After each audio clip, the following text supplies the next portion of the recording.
Hey everyone! Welcome back to the channel. Today, we are making the ultimate classic burger, but with a special twist that takes it to a whole new level. Now this is going to be a detailed, step-by-step guide, so it's a bit of a longer video. I highly recommend watching it all the way through so you don't miss any secrets. Let's get cooking. First, the meat. We're mixing 500 grams of ground beef with 250 grams of ground pork. Next, the seasoning. We're adding paprika, garlic powder, salt and black pepper. About 1 tablespoon each, or simply season to your own taste. Now, we have 2 tablespoons of Worcestershire sauce for that rich umami flavor. Then, we have 1 tablespoon of mustard. To wrap it up, add 1 finely grated onion for ultimate moisture and flavor. Now, let's bring it all together. Mix everything thoroughly until it's completely homogeneous. This recipe is perfect for making about 6 to 8 burgers, so you have 2 great options. You can easily scale down the ingredients, or better yet, prep the meat ahead of time and freeze the patties for another day. It's an amazing time saver. Of course, there are countless ways to season a burger, and this just happens to be my personal favorite version. I highly encourage you to experiment and create your own signature blend. Let me know in the comments how you like to season yours. Now we cover the seasoned meat and let it marinate for at least half an hour so those flavors can marry beautifully. If you have time, leaving it for 3 to 4 hours is even better, so planning ahead definitely pays off. Next, grab a baking sheet and some parchment paper cut into squares. You'll need 2 sheets for each patty. Take a portion of meat and roll it into a ball, making sure it matches the size of your burger buns. You can make them thick or thin. I personally prefer a happy medium. But hey, who's judging, right? Flatten the ball with your hands, and here's a cool trick. Use any round surface, like a coffee mug, to make the edges as perfectly round as possible. Pressing it down this way not only looks awesome, but it helps the meat compact together. Once they are all shaped, we slide the tray into the fridge for at least 2 to 3 hours. Why? Because chilling the meat solidifies the fats, which prevents your patties from shrinking too much or falling apart when they hit the hot pan.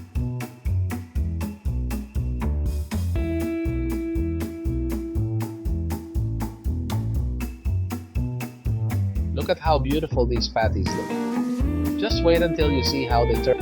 And that wraps up our first section. While the meat is chilling, let's move on to our next step. The homemade Chick-fil-A sauce. This stuff is absolutely legendary. We'll start with 3/4 of a cup of mayonnaise, followed by a 1/4 cup of my own homemade barbecue sauce. I'll leave a link to that recipe in the description below so you can check it out. Next, add 2 tablespoons of honey for sweetness and 2 tablespoons of mustard to give it that perfect tang.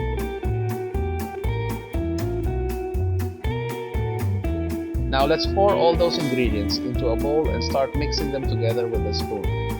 Switching over to the Bistro cam so you can get a much better look at the whole process. We want to mix this thoroughly until everything is completely integrated. Next, we add just 1 teaspoon of vinegar to give it some extra body and a nice tangy kick. Fun story. During one of my trips to the US, I visited a Chick-fil-A, tried this sauce, and completely fell in love with it. I swore to myself that one day I'd replicate it for a special dish, and well, here we are. For those who've never tried it, it's almost like making a classic fry sauce or salsa rosada, but with a few extra steps. And trust me, those extra steps make all the difference. Now, some people like to add salt and pepper to this sauce, but I prefer not to. Since our meat is already beautifully seasoned, keeping the sauce as it is creates distinct layers of flavor when you take that final perfect bite.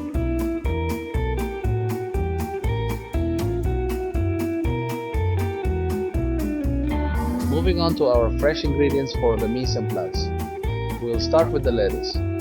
What I'm doing here is separating the leaves from the core and then chopping them. Not too wide, but not too thin either.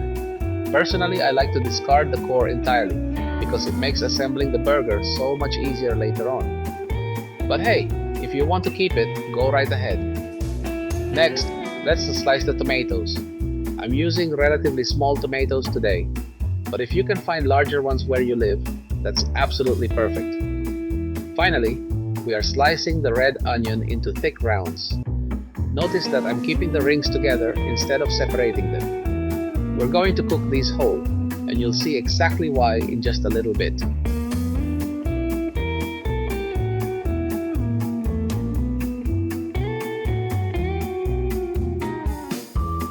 Now let's move on to a step that many people overlook, but it's absolutely a game changer: toasting the buns.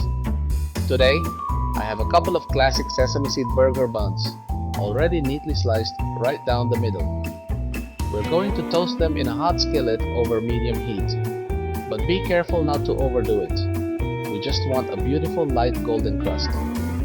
We'll start by placing the top half of the bun cut side down, letting it absorb that initial heat.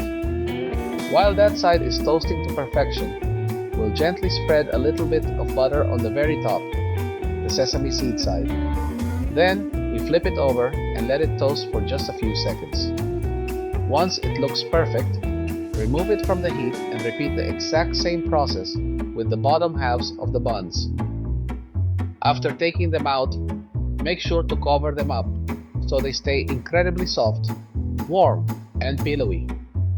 Toasting your buns with butter isn't just for flavor. It actually creates a crucial protective barrier that prevents the juices from the meat and the sauces from making your bread soggy.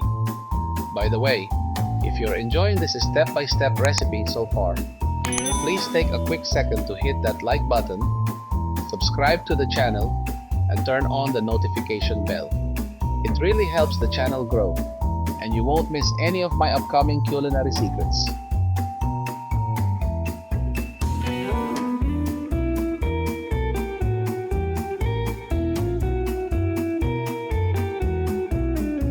Now that our buns are ready, it's time for the main event: cooking the meat. In the exact same skillet, we're going to pour in a splash of olive oil and place our burger patties, which we shaped and chilled in the fridge a few hours ago.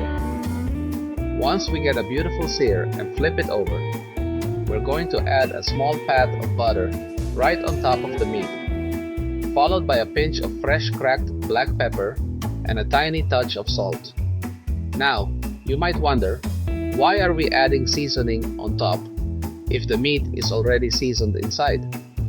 Here's the chef's secret. The seasoning inside flavors the blend, but a light touch on the surface right when it hits the heat beautifully enhances that exterior crust and elevates the flavor to a whole new level. Right after that, we top it with a slice of American cheddar cheese because, let's be honest, that cheese tastes so damn good on a burger. Once the cheese is perfectly melted, we remove the patty and repeat the exact same steps. But for this second patty, we are going all out and adding 2 slices of American cheddar cheese because, as I said before, damn, it just tastes so good.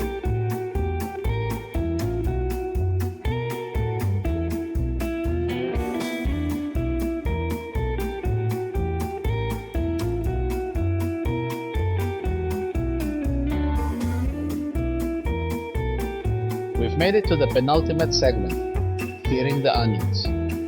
Once the meat is done, we definitely want to take full advantage of all those delicious pan drippings and juices left behind. So, we'll pour in another quick splash of olive oil, swirl it around, and place our red onion rounds right into the skillet. The reason I keep them whole instead of separating them into rings is simple. It makes them so much easier to flip and handle, and it ensures they cook perfectly, even all the way through. After a few minutes, we flip them over, add a little bit of fresh cracked black pepper, and let them cook. Once they reach that beautiful caramelization and the exact soft consistency we're looking for, we remove them from the heat and set them aside.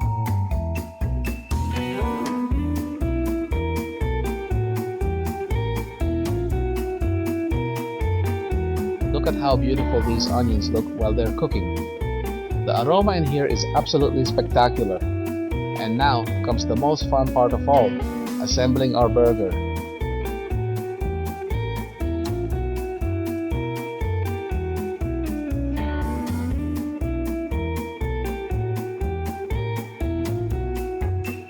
And here we are, it's time to build our creation. Switching back over to the Bistro cam so you can watch this process step by step.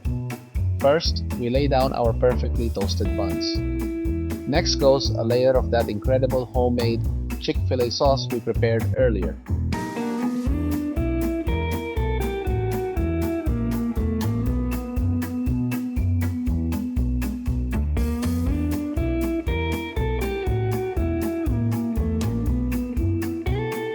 Right on top of the sauce, we add our chopped lettuce. Take your time here to arrange it nicely and neatly, so it creates a solid fresh base.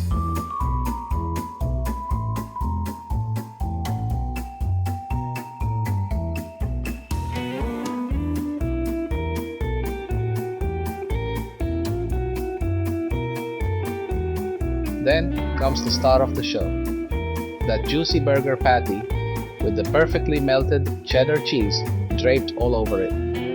On top of the meat, we pile on our seared red onions. Don't be shy here. You want to be incredibly generous with these onions because they bring so much flavor to the bite.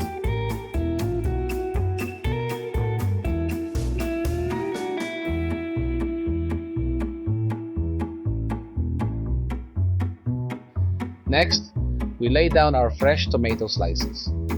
Now, if you like, you can sprinkle a little pinch of salt over the tomatoes at this point. I personally skipped it, but feel free to do it if you want to enhance their freshness. Finally, we grab the top bun, spread another delicious layer of our sauce on the inside, and crown our creation. To make sure our beautiful tower doesn't collapse on us, we're going to pierce a nice long skewer right through the center. This keeps everything secure and locked in place. Now that it's fully assembled, just wait until you see the final look. Let's check it out. And there you have it. Just look at this beauty. It looks absolutely insane. And the smell in here is out of this world. Thank you so much to every single one of you for watching today's video. If you love this recipe, please don't forget to hit that subscribe button, leave a comment, and share it with your friends. See ya. Ciao.